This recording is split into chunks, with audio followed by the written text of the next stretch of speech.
Assalamualaikum warahmatullahi wabarakatuh.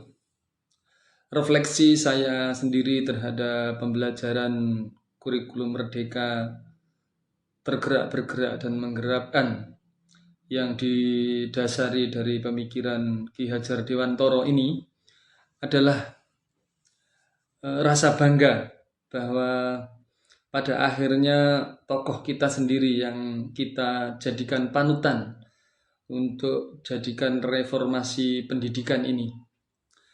Yang kita tahu siapa sebenarnya Ki Hajar Dewantoro melalui cerita sejarahnya, saya kira beliau lahir di tengah-tengah penjajahan, dan sebagai orang yang lahir di tengah penjajahan dan termasuk golongan bangsawan, dilihat dari namanya dan dari kelahirannya, Ki Hajar Dewantoro ini bukanlah orang rakyat jelata pada umumnya, tetapi mereka dari keluarga yang tinggi, dari keluarga bangsawan, priayi. Oleh karena itu memang beda dengan kebanyakan orang di Indonesia. Mengenai siapa sebenarnya beliau ya orang yang dari kalangan atas Indonesia, kemudian di tengah penjajahan, karena penjajahan itu membutuhkan kaki tangan di negara jajahannya, maka golongan priayi inilah yang kemudian dijadikan orang kedua, orang ketiga setelah orang Cina biasanya, itu untuk dijadikan kaki tangan mereka dan dididik oleh penjajah itu. Nah, karena beliau itu terdidik, maka tentu termasuk yang lainnya yang mungkin ada 100% dari golongan yang dididik oleh Belanda itu 80%-nya adalah mereka setelah itu menjadi kacung-kacung Belanda. Jadi mereka menjadi alatnya Belanda untuk menekan dan menindas bangsa sendiri. Dan tidak lupa juga mereka itu bertingkah, berperilaku, dan bergaya seperti para penjajah. Dan sedikit persen, mungkin 10-20% itu yang memiliki kesadaran seperti Ki Hajar Dewantoro ini. Nah, pada saat mudanya, setelah karena berpendidikan tinggi dan pernah mengenyam pendidikan di Belanda dan mungkin juga di Eropa yang lain, tentu wawasannya juga sangat luas dan memiliki jaringan yang besar dalam alam pemikirannya, berbeda dengan orang kebanyakan. Jadi seperti yang diajarkan di dalam buku-buku KHD itu sebelumnya memang sudah ada, karena setelah penjajahan itu banyak sekali para ahli pendidikan di barat maupun di dunia timur, di dunia selatan, di Amerika Selatan, yang menganggap pendidikan ini salah arah, yang sebelumnya dikendalikan oleh gereja dan pengusaha, sehingga pendidikan itu diarahkan ke arah materialis dan hedonis, dan doktrinasi ke arah kepatuhan pada penjajah.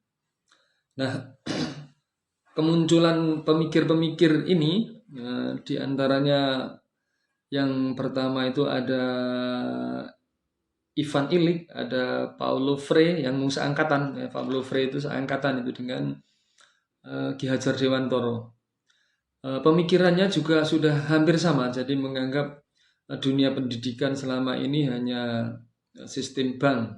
Ada yang menganggap, Ivan Illich itu menganggap bahwa itu seperti pabrik yang sekolah itu ya diisi, kemudian keluarnya itu hanya menjadi budak-budak gitu. Nah, muncullah pemikiran yang para pemikir-pemikir barat itu berasal juga dari gereja dan kalangan bangsawan. Sedikit persen mereka itu yang kemudian lari membela pendidikan di negaranya dan membela orang-orang yang tertindas. Jadi pendidikan perlawanan, pendidikan kemandirian, pendidikan kesetaraan, pendidikan yang humanis begitu, yang selama ini itu tidak pernah dirasakan oleh golongan-golongan orang biasa dan hanya dinikmati oleh golongan bangsawan. Nah, seperti halnya Ivan Illich dan Paulo Freire, ada banyak juga sebenarnya, ada John Locke, ada Al-Ghazali, ada Plato, ada Aristoteles yang membahas tentang pendidikan, tetapi yang paling dekat itu adalah Paulo Freire yang mungkin seangkatan tahun-tahun 1940-an itu hidupnya.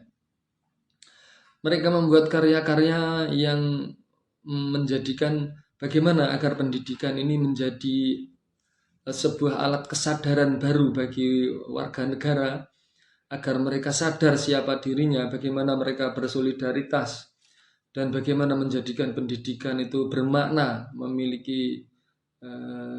memiliki bahwa dia itu adalah manusia dan oleh karena itu harus setara dengan manusia yang lain gitu. Nah, termasuk di dalam bukunya KHD yang menganggap bahwa jiwa anak, karakter anak itu seperti kertas bertulis tapi masih tipis yang nanti tebalnya itu nanti tergantung lingkungan atau siapa yang mendidiknya. Sama seperti yang diceritakan oleh Paulo Freire juga seperti itu. Jadi menganggap bahwa manusia itu, jiwa itu seperti kertas kosong yang nanti juga akan ditulisi oleh para pendidik dan orang-orang di lingkungannya gitu. Nah, yang ditekankan dalam konsep-konsep pendidikan KHD yang kita lihat di kurikulum Merdeka ini adalah kesetaraan, kemudian keberagaman, dan humanisme. Tetapi itu mungkin cocok untuk sekarang, tetapi zaman dulu, zaman pada saat penjajahan tahun-tahun 1940 di mana Merdeka Belajar ini dulu dicetuskan oleh Ki Hajar Dewantoro, itu semangat yang utama adalah untuk perlawanan saat itu.